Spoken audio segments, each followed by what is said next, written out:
Just got done rebuilding the brake system on this 77 Can-Am, and replaced it with all AC Delco parts from Rock Auto. Everything fit real good. The only issues I had with hooking all the stuff up was getting these connections broken loose from sitting for so long in a rusty environment. So these weren't as bad as the lines down here. So I replaced all the flexible hoses too, and those were a booger.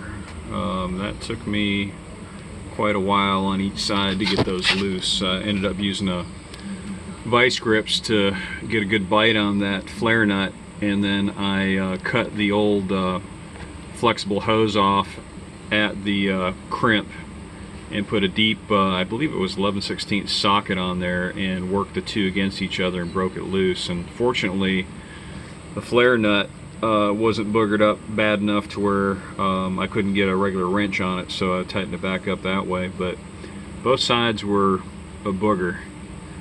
And then my initial bleed, this one wasn't seated properly, so I had to crank another half turn out of it, but everything's kind of cinched up now. But got all the flexible hoses replaced, as well as the master cylinder. Did the wheel cylinders back here, and that was kind of a booger as well. I ended up doing the same thing on that flexible line.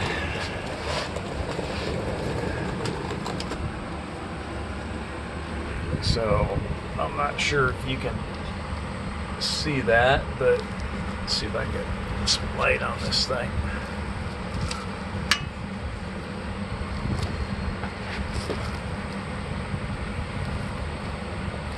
So it took quite a bit to break loose that bolt that holds it to the differential, but the biggest part was getting actually the hard lines that go into this distribution block on this flexible hose weren't that bad. It was up here.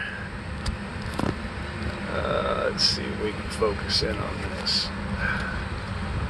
Right there, had to do the same thing, cut the flexible line off and get a deep socket on there and a vice grips on the other side, and wrench them apart.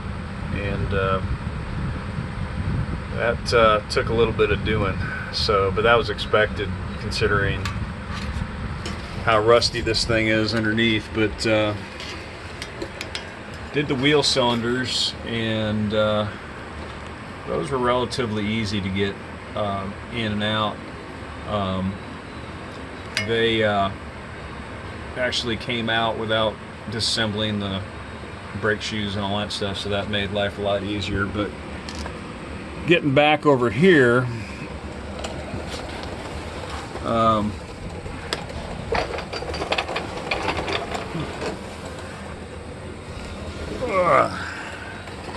spin around here.